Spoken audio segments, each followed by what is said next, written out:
Hello guys! Hello Earth Signs! Hello Gemini, Libra, and Aquarius! Welcome dito sa aking channel. Welcome guys!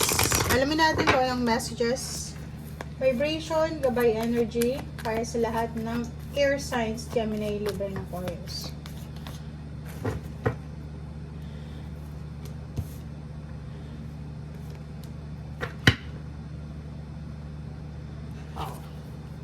Okay. Air signs, nakikita natin dito yung stability and manifestation. Wow. Weekend siya, so nakikita ko sir dito, single ka ba?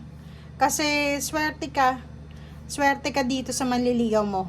If ever lalaki ka, nililigawan mo. Kasi pwede kang etong relationship na to na sinisimulan mo, pwedeng makaresonate dito yung single lang single lang guys huwag nating ipilit. Yung single dito na naghahanap ng relationship, sinasabi ng barahan na this weekend, if papalarin ka talaga, kasi may sudden wealth dito, pwede kang makatagpo or makakilala ng isang tao na para kang nanalo sa loto. 'Di ba? Para kang nanalo sa loto kasi pwedeng mabait na siya, financially stable pa siya, and then sobrang may in love siya sa'yo. Parang ganon. So, this weekend, may relationship na pwedeng magsisimula na magdadala ng success sa buhay mo financially. Or yung iba, may swerte kayo. Nandyan sa paligid nyo, umaaligid sa iyo, yung sudden wealth, yung pagkakataon para yumaman, kumita ng malaki, ma-manifest ang lahat ng gusto nyo. Okay, thank you. Thank you.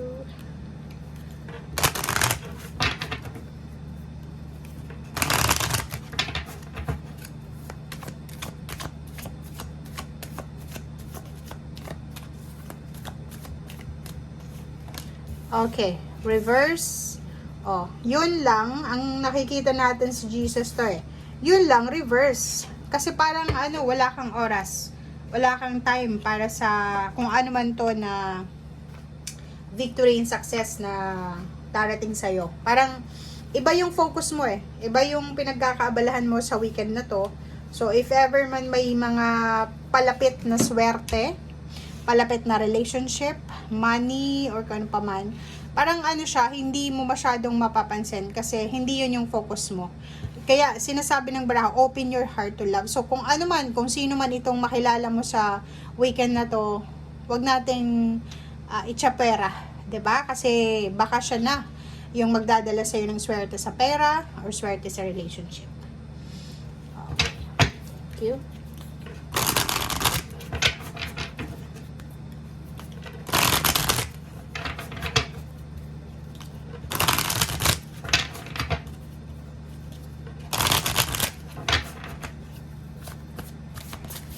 Oops.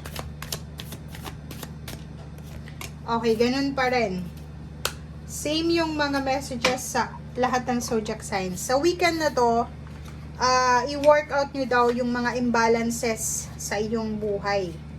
Buhay financial, emotional, physical, or kano man, psychological. Kasi, if ever man may mga issues ka regarding sa health issue mo to. Kasi, like, may mga masakit yung ulo mo, masakit yung lieg mo, masakit yung dibdib mo, may mga reproductive problem tayo.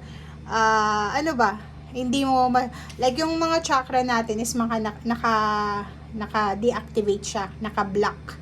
Like, may situation sa relationship, parang ang ilap-ilap ng relationship mo, parang gano'n, hindi masyadong balanse. Sa pera naman, ang hirap kitain yung pera, kumikita ka pero parang tubig lang siya na nawawala, parang gano'n.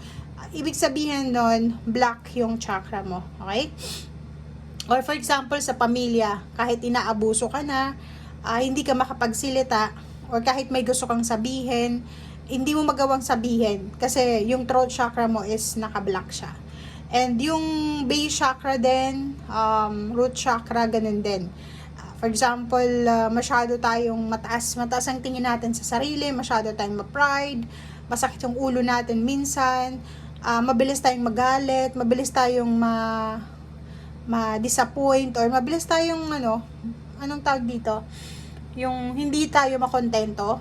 ibig sabihin nun, naka-block yung mga chakras nyo. So, kailangan natin i-workout yon, i-unblock natin to. Ang pwede nyong gawin, unang-una guys, is detoxification. Yung pinakaunang mabisang pag-unblock ng chakra natin is detoxification, purification.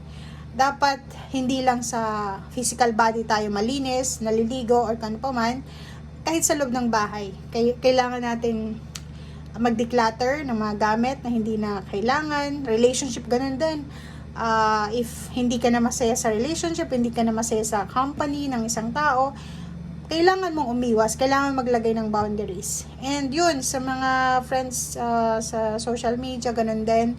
If hindi mo naman nakakausap everyday, i-delete mo na, i-unfriend mo na. Kasi hindi mo kailangan ng maraming followers, hindi mo kailangan maraming friends. Diba? Kung hindi naman ikaw artista or wala ka namang negosyo na kailangan i-promote, 'di ba? So, aanin mo 'yun, ang daming counts ng like you have 2 million friends, tapos ang kausap mo lang doon 2, 'di ba?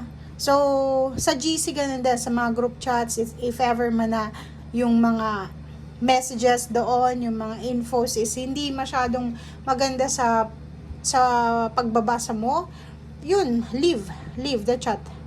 Leave the chat group, 'di ba? So, ganun din.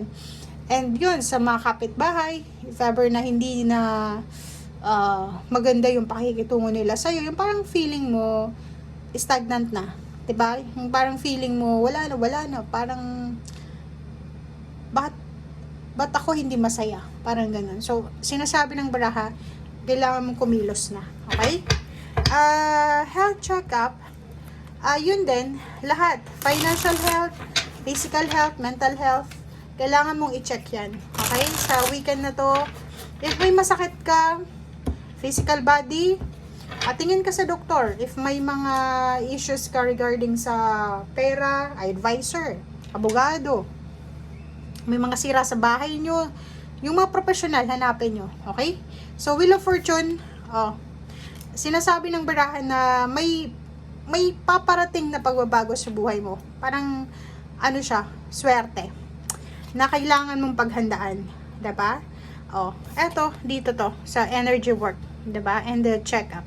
Sinasabi ng baraha sa 8 of Cups in energy work mo na kailangan mo nang i-let go yung mga bagay-bagay na hindi na makakabuti sa'yo. Okay? Kasi, hindi ka naman parang tawag dito na parang isa kang martir na lahat ng mga tao sa paligid mo, pakikisamahan mo kahit sobrang toxic na, mag-jeopardize nito or mas magsasuffer nito yung sarili mo. Stress. Kaka-stress ka in depression. Diba? So, focus ka lang sa sarili mo. Focus ka sa improvement ng sarili mo. If pera itong block sa buhay mo, mag-focus ka sa solusyon. Mag-focus ka sa sarili mo. Hindi doon sa mga tao sa paligid mo or sa mga solusyon na hindi naman realistic. Okay? So, thank you guys. Priority ang kailangan mo. Boundaries. And then, i-work out natin yung mga imbalances sa buhay natin. Bye guys! Thanks!